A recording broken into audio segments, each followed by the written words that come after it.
고맙습니다.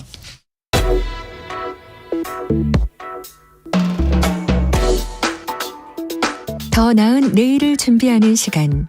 KBS 1라디오 김성환의 시사야. 북한이 새해 첫날부터 미사일을 발사하는 등 도발을 계속 이어나가고 있는 상황인데요. 김정은 북한 국무위원장은 핵무기를 기하급수적으로 늘리겠다는 초강경 입장까지 내놓으며 대남 위협 수위를 연일 끌어올리고 있는 상황입니다. 이 새해에도 강대강 대치 국면이 계속될지 이호령 한국국방연구원 안보전략연구센터장 연결해서 얘기 나눠보도록 하겠습니다. 센터장님 안녕하십니까? 네, 안녕하세요. 네. 이 북한이 연말이었던 31일과 새해 첫날이었던 어제 이틀에 걸쳐서 초대형 방사포 4발을 발사했다고 지금 밝혔는데요. 네네. 초대형 방사포 이전하고는 좀 다른 거죠? 많이 개량된 무기인 거죠? 초대형 방사포가 처음 등장한 건 2019년 하노이 회담 결렬 이후에 북한이 이제 신형 단거리 4종 미사일을 발사를 했는데요. 네. 그때 이제 KN-23, KN-24, 그다음에 신형 대구경 조정 방사포, 초대형 방사포 이렇게 발사를 했습니다. 그래서 네. 8월에 처음 이제 초대형 방사포 600mm가 처음 발사가 됐고 이후 계속해서 초대형 방사포를 최근까지 지난 1월 1일까지 총 발사한 게 한 30여 기를 발사를 했다라고 볼 수가 있어요. 네. 그러면 2019년에 말씀드린 이런 신형 단거리 4종 중에 가장 많이 발사한 게 바로 신형 초대형 방사포라고 볼 수가 있죠. 그러면은 이제 실전 배치하기 시작했다 이렇게 봐도 되는 건가요? 네네. 지금 보면 올해 그 발표를 한 내용을 보면 지난 10월 하순부터 12월 31일까지 총 30여 기를 인민군에 새롭게 전달을 했다라고 하면서 예. 이 초대형 방사포가 남한 전역을 사정권에 두고 있고 전술 핵 탑재까지 가능하고 북한의 핵심적인 공격형 무기라고 이제 강조를 하고 있는 상황이라고 볼 수가 있겠죠. 그래서 지금 인민군의 30여 기를 전달했다라고 하니까 실전 배치가 시작되고 있다라는 점을 강조한 측면이 있다라고 볼 수가 있습니다. 우리나라 무기하고 비교했을 때 우리는 다연장이라고 보통 표현했었잖아요. 그런데 지금 초대형 방사포는 탄도미사일로 구분하더라고요. 그러니까 여기에는 전술핵까지 네네. 탑재가 실제로 가능한 겁니까? 그렇습니다. 전술핵이 이제 여러 가지에도 다 탑재가 가능한데요. 보면은 이제 방사포에도 탑재 가능하고 뭐 가볍게는 핵 배낭으로도 전술핵을 탑재할 수 있고 지금 초대형 방사포도 뭐 거의 말씀하신 것처럼 단거리 미사일이나 뭐 거의 다름이 없다라고 볼 수가 있어요. 그래서 여기에도 탑재가 가능하다라고 볼 수가 있죠. 우리 입장에서 상당히 위협적인 무기가 될 수 있는 건데요. 이 새해 첫날부터 이렇게 도발을 한 거 이거 이례적인 일 아닙니까? 왜 지금 새해 첫날부터 도발했다고 보십니까?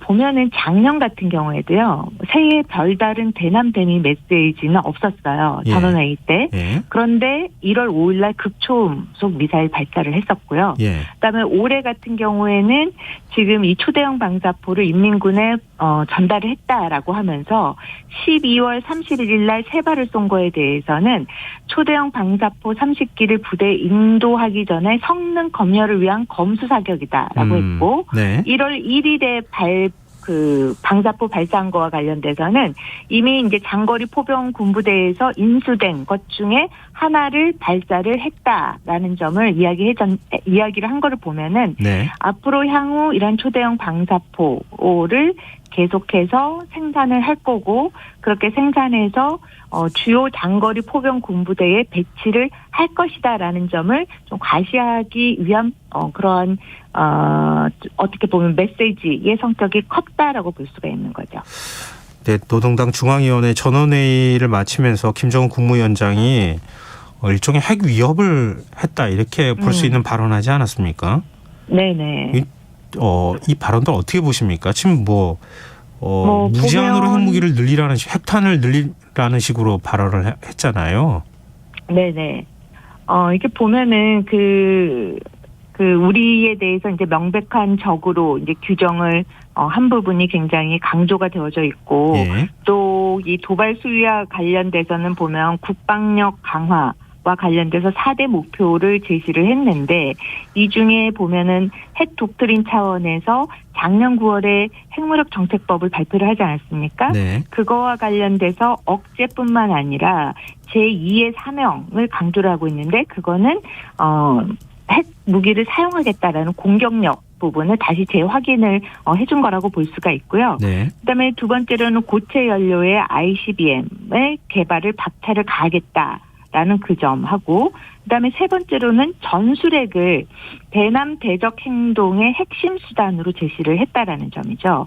그러면서 전술핵 무기를 다량으로 생산을 하고 또 핵탄두 보유량도 기하급수적으로 증가를 강조를 하고 있다라는 점에서는 굉장히 우리한테 위협적이라고 볼 수가 있습니다.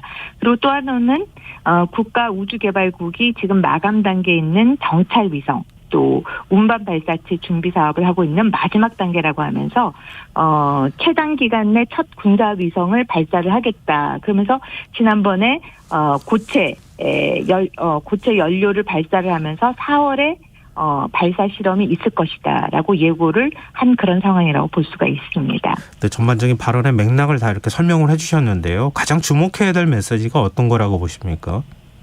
지금 보면은 우리한테 대적관을 명확히 이야기를 하고 또 우리를 향해서 전술핵 무기를 사용하겠다라는 부분을 강조를 하고 있고 예. 거기에 바로 사용되는 수단이 앞서 말씀드린 초대형 방사포를 실전 배치를 했고 거기에 전술핵 탄두가 탑재가 가능하다라는 점을 또 강조를 하고 있고 그러한 초대형 방사포를 계속해서 생산해서 실전 배치하겠다라는 점을 강조하고 있는 거죠. 그러면 전반적으로 초대형 방사포의 그 사정거리라든지 이런 걸 보면 남한 전역이 전부 다 커버가 되고 있는 거기 때문에 네.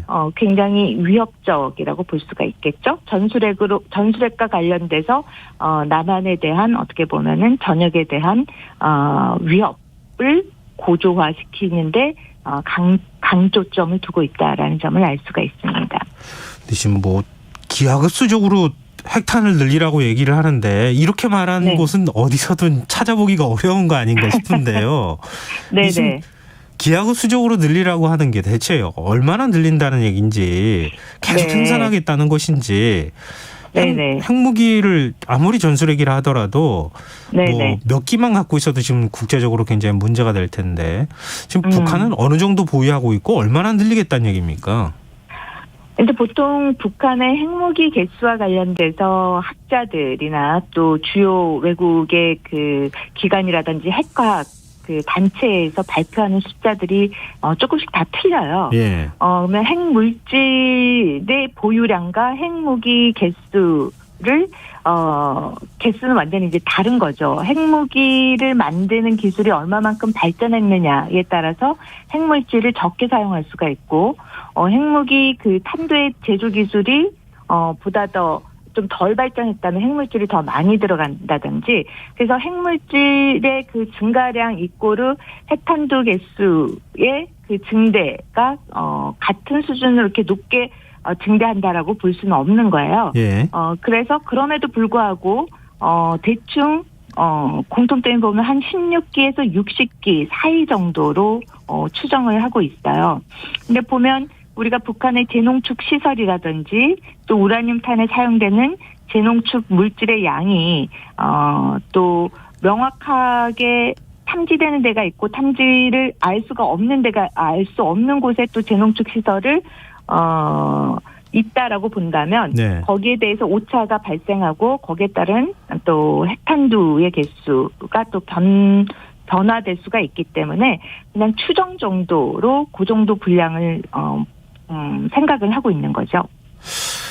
네, 윤석열 대통령도 미국하고 핵 기획부터 같이 하겠다. 이런 이제 개념으로 설명을 했는데요. 그리고 이제 우리 국방부나 합참은 일점 불사 이런 이제 발언을 하기도 했었고요. 종말에 처하게 될 것이다 이렇게 또 얘기하고 있는데 우리는 그러면 어떻게 대응해야 됩니까? 실질적으로 보면은 우크라이나에서 러시아가 실제로 전술핵 부분을 계속해서 위협을 하면서도 사용을 할 수 없는 부분을 생각해 보신다면 우리의 대응책과 관련돼서도 여러 가지 옵션을 생각해 볼 수 있다라고 봐요. 앞서 그 사회자님께서도 말씀을 해주셨듯이 기하급수적으로 늘린다라고 했을 때 이게 어디까지인가에 대해서 생각을 해본다면 거기에도 사실상 한계가 있는 거죠. 재농축 시설의 확장이라든지 또 그런 건립을 하는 데 있어서 여러 가지 조치가 필요하고 수입이 필요한데 그러한 부분이 사실상 이제 통제가 되고 있기 때문에 기하급수적으로 북한이 주장하는 것만큼 달성될 수 없다라는 점. 그리고 또 하나 또 생각해 볼 수 있는 건 북한이 우리만큼 정보 자산이라든지 정보 능력이 부족하다라는 거죠. 그러니까 아무리 공격 무기를 갖고 있다라 해도 이것이 제대로 사용되기 위해서는 실질적으로 정보 자산 능력도 거에 비례해서 충분히 따라줘야 되는데 북한은 이런 것이 굉장히 불균형하게 진행되고 있기 때문에 네. 북한이 지금 핵무력 정책법이라든지 뭐 전술핵 부분과 관련돼서 굉장히 거칠게 이야기는 하고 있지만 네. 실질적으로 이거를 운영할 수 있는 거는 또 다른 문제라고 보여집니다. 특히 그 박정천 같은 경우에 요번에 해임이 됐잖아요. 네. 이런 해임이 된 그런 배경에도 보면은 여러 가지를 생각해 볼 수가 있는 것 중에 하나가 우리 지난번에 그 무인기와 관련된서도 네. 북한이 얼마만큼 무인기와 관련된 정책에 있어서 실책이 드러난 측면도 있어요. 그러니까 사실상 한국으로 들어오는 데 있어서 그 5대가 모두 다 적발됐다라는 점. 그리고 거기에서 상응해서 우리가 무인기를 작전을 한 거를 북한은 제대로 인지를 하지 못했다라는 점. 이런 것들이 어떻게 보면 북한의 취약점이 또 드러난 계기가 된 거라고 볼 수가 있겠죠. 해서 우리의 대응책과 관련돼서는 물론 우리가 삼축체계라는 것도 있지만 네. 그 이외에도 많은 북한의 취약점이 드러난 것만큼 거기에 대한 어떻게 보면은 대응 능력을 강화하면은 또 충분한 방어력을 갖고 있다라고 볼 수가 있겠습니다. 근데 너무 이렇게 지금 좀 약간 과장돼서 북측에서 자꾸 얘기를 하고 있는데 그 과장된 메시지 그대로 받아들이기보다는 우리가 북한 핵 위협에 대응할 수 있는 것들 하나하나씩 준비해 나가는 게 좋겠다. 뭐 이런 말씀이시네요. 네네. 네, 알겠습니다. 이 지금 핵과 관련해서는 국민들께서도 굉장히 예민하게 받아들일 수밖에 없는 상황이기도 하고 자꾸 긴장감이 높아지고 있는 것이기도 하기 때문에 좀 긴장감을 늦출 수 있는 방법들을 좀 찾았으면 좋겠는데 좀 그런 방법을 좀 못 찾고 있는 거 아닌가 그래서 조금 답답하기도 하고 좀 우려가 되기도 하고 그렇습니다. 네. 오늘 말씀 감사합니다. 네, 고맙습니다. 네, 지금까지 이호령 한국국방연구원 안보전략연구센터장이었습니다.